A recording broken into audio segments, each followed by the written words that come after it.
Let's go to this controversy over the referendum ballot paper and get your thoughts first on that, Oliver. I mean, it just seems you can't afford to have any lack of clarity here. And here we are, we're weeks out from the vote, and it's a mess. It is a mess because I heard your comments as well with Bridget McKenzie before, Chris, and the fact that, yes, some people will see a cross as meaning yes, but it might mean no.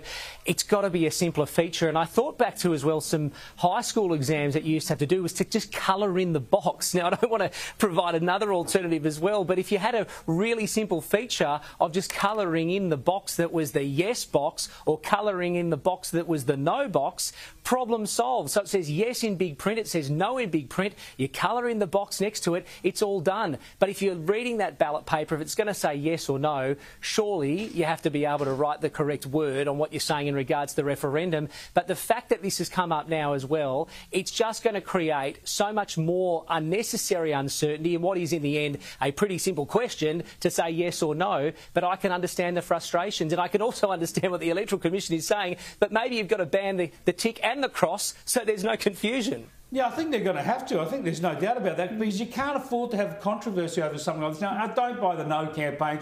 Yeah, everyone's against it. No, it's a bias I don't setup. agree with that. But it is a mess. They're right there. It needs to be sorted out. And as Oliver was saying, I think if you had a yes box and a no box, well, it doesn't matter what you put in the box. Whichever box is marked, that'll count, right? That's right. But also, why not just say yes and no and just circle it? Or, you know, that's a very simple way of doing it. That sort of cuts out any issues with language or anything. Yes and no in a box, and they're quite separate. Yeah. Whatever marking is on near any one of them will count. You know, there's very little ambiguity there.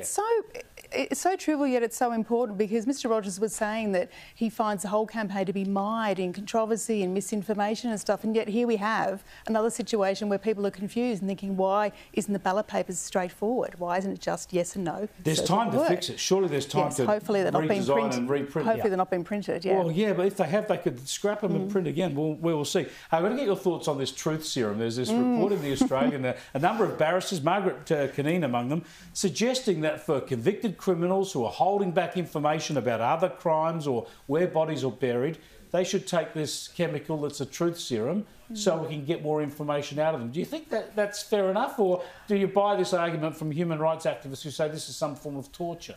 Yeah, I don't buy the torture argument at all, because certainly, like Chris Dawson murdering his wife, Lynette Dawson's family have been through torture because they don't know where her body is. And of course, he instigated his imprisonment, kind of triggered the no body, no parole rule. So whether a serum will draw anything out of someone like him who's determined to take that secret to his grave, I'm not sure that it would actually work. I mean, truth serums are always sort of pitched as some sort of magic elixir which will elicit confessions and the truth, but...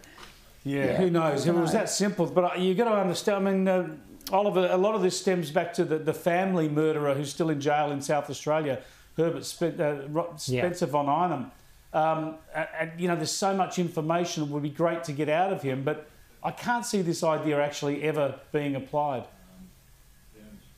No, I mean, you look at the case of the Claremont serial killer here in WA and the Spears family who still don't have answers. I mean, if it was going to work, Chris, why hasn't it been working till date? I mean, is it worth trialling? Oh, I don't know. Maybe it is. But we use polygraphs. Do they give you a definitive answer as well? No. I don't know.